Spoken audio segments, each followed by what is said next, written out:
La semaine dernière, nous avons considéré l'expression « aimez-vous les uns les autres ». Elle nous a permis de comprendre que la source de l'amour se trouve en Dieu et que son expression ultime a été manifestée en Christ, qui est venu dans ce monde pour nous servir.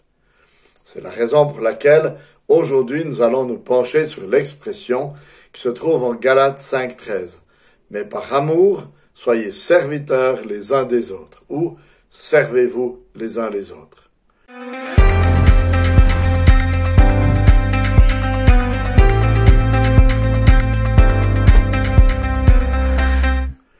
Pour comprendre le défi que représente cette expression, il importe de commencer par réfléchir à ce que nous étions par nature avant que Dieu fasse de nous ses enfants.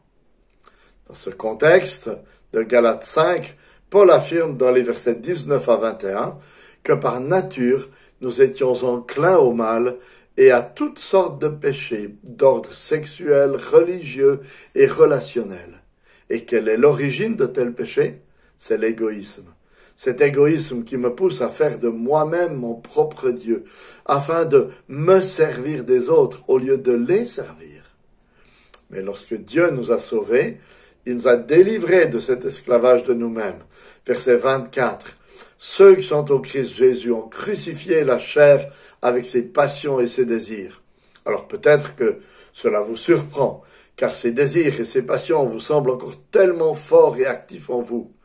Mais Paul n'est pas en train de dire que ces désirs et ces passions n'existent plus. Il affirme simplement qu'en Christ et grâce à l'Esprit qui désormais habite en nous, nous avons une nouvelle identité et avec cette identité, la puissance et la capacité de vivre différemment.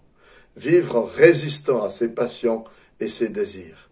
Regardez comment il l'explique au verset 19.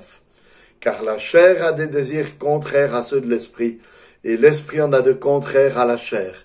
Ils sont opposés l'un à l'autre, afin que vous ne fassiez pas ce que vous voudriez. 3 fois, Paul souligne l'opposition entre les désirs de la chair et ceux de l'esprit.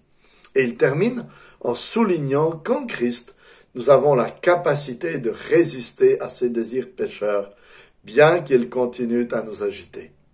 Car à la croix, Christ en a anéanti la puissance. Alors qu'est-ce que cela change pour notre vie? Versets 13 à 15. Cela nous conduit à être tournés vers les autres, car la liberté à laquelle Christ nous appelle ne consiste pas à faire ce que je veux, où je veux et quand je veux, mais être libéré de l'esclavage de mon égoïsme pour me mettre au service des autres dans l'Église. Ainsi, comme Paul nous le dit ici, la liberté consiste à résister à ces réflexes égoïstes qui nous font si souvent considérer l'Église et les relations de façon égocentrique et à regarder les besoins des autres avec humilité, afin de découvrir comment est-ce que je peux les servir, à l'exemple du Seigneur Jésus-Christ, qui s'est humilié pour nous servir et répondre à nos plus grands besoins.